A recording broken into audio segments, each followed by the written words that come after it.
Bonjour, alors aujourd'hui je vais vous faire une vidéo sur les chaussures des bébés. Qu'est-ce qu'on choisit, comment reconnaître les chaussures qu'on veut, comment s'y retrouver, à quel moment mettre des chaussures, à quel moment ne pas en mettre. Voilà. Euh, Bien, on va commencer par comprendre comment fonctionne un pied. Donc en fait au niveau du pied vous avez des muscles qui sont ici et qui s'attachent, qui sont au niveau de la jambe et qui s'attachent au niveau du pied, et des muscles qui sont que dans le pied. De toute façon, les muscles nécessaires du pied vont travailler avec la mobilité du pied. Donc, si on a tout le temps une chaussure rigide autour du pied, en fait, on aura moins de musculature du pied. Euh, le pied, quelle est sa fonction? C'est l'amortissement d'un saut, par exemple, au niveau performance. En fait, c'est ça qu'on attend d'un pied, c'est d'amortir en fait les chocs du déplacement. Donc pour un bébé, en fait, la question se pose pas trop, mais ça commence par la marche. Quand on marche, on va muscler le pied. Il va, à force d'être déstabilisé, il va travailler et il va devenir plus performant. Et ensuite, quand l'enfant va courir, sauter, là, on aura un pied performant parce qu'on aura commencé plus tôt à le travailler correctement. Euh, Bien, une fois qu'on a compris que le pied nu ou en grande mobilité est important à un moment de la journée, qu'est-ce qu'on fait des chaussures du bébé? Parce qu'on a des chaussures assez rigides, voilà. Donc, effectivement, un bébé qui commence à apprendre à marcher, quand on lui met des chaussures rigides, en fait, on va le trouver assez à l'aise parce que ça va maintenir sa cheville et donc il va être plus à l'aise pour marcher au tout début. Donc, ou bien on le laisse avec ses petites difficultés et puis il va muscler vite son pied et on le laisse avec ses difficultés, on le met pieds nus ou avec des chaussures très souples et puis il va muscler son pied très vite et puis voilà, il va pas rester dans la difficulté de son équilibre longtemps.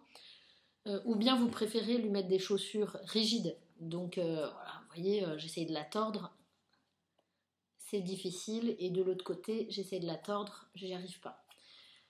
Voilà, il y a plusieurs types de chaussures, plus ou moins rigides, plus ou moins souples.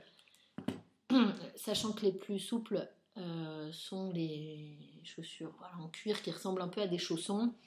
Euh, En fait, j'ai envie de dire que ça dépend de plusieurs choses, notamment de l'environnement. Si là où vous habitez, il y a des graviers, votre bébé il va s'y habituer, mais ça va pas être hyper confortable au début.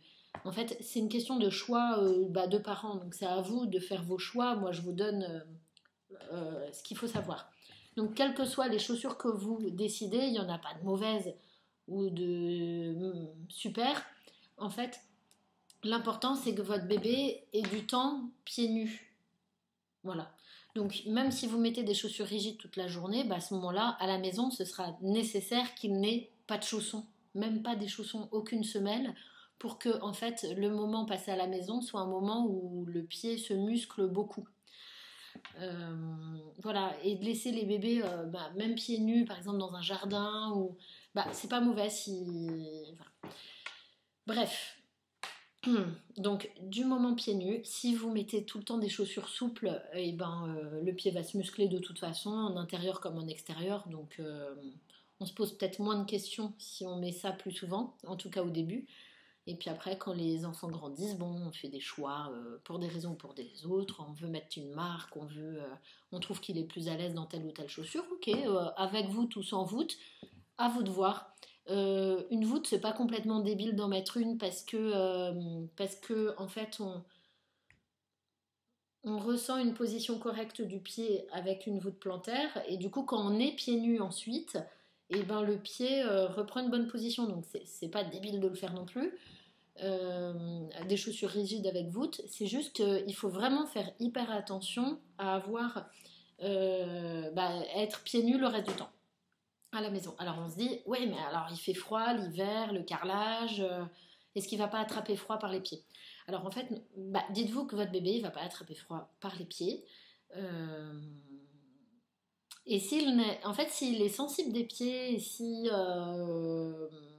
c'est inconfortable pour lui, des bébés, si vous le mettez sur un carrelage froid, il va aller sur un tapis en fait. Il va aller là où c'est plus confortable pour lui. Donc si vous avez un bébé qui rampe ou qui marche sur du carrelage, et ben, il n'a pas froid puisque sinon il irait là où il a chaud. Donc ne vous inquiétez pas. Les bébés ont tous, ou voilà, il y en a qui sont. La plupart des bébés sont quand même ont de la graisse de bébé. La graisse de bébé, ils en ont jusqu'au bout des doigts et jusqu'au bout des pieds. Ils sont un peu plus gras que nous au niveau des articulations. Ça se sent, ça se voit un petit peu. Ils ont un autre gras. Et ce gras-là, en fait, les protège du froid. Donc voilà, ça peut expliquer pourquoi il ne faut pas se comparer, nous, adultes, à l'enfant. Il a des capacités qu'on n'a pas, en fait, voilà. Bien. J'espère que ça vous aura éclairé. Donc voilà, une petite conclusion. Du pied nu, c'est important dans la journée, dans une grande partie de la journée, mais c'est pas obligatoire d'être dans du hyper mou tout le temps, à tout âge. Ce qui est important, c'est d'y passer du temps, voilà, pieds nus, c'est important. Même vaut mieux pieds nus qu'avec quelque chose hein, à la maison. Il faut vraiment pas trop se stresser. Souvent, on veut qu'ils aient des chaussons parce que nous-mêmes on a froid. Sauf que voilà, s'ils ont froid, ça se voit vite, même si c'est pas parlé. S'il est habitué à être tout le temps en chaussons, tout le temps très couvert, il sera peut-être plus sensible au froid qu'un bébé qui est habitué à marcher pieds nus sur du carrelage froid, par exemple. Donc, en fait, le mieux, c'est de l'habituer très tôt. Voilà. J'espère que j'ai fait le tour, que ça a pu vous aiguiller. Et si vous avez des questions, n'hésitez pas à me les poser en commentaire. Voilà, pas de souci pour ça.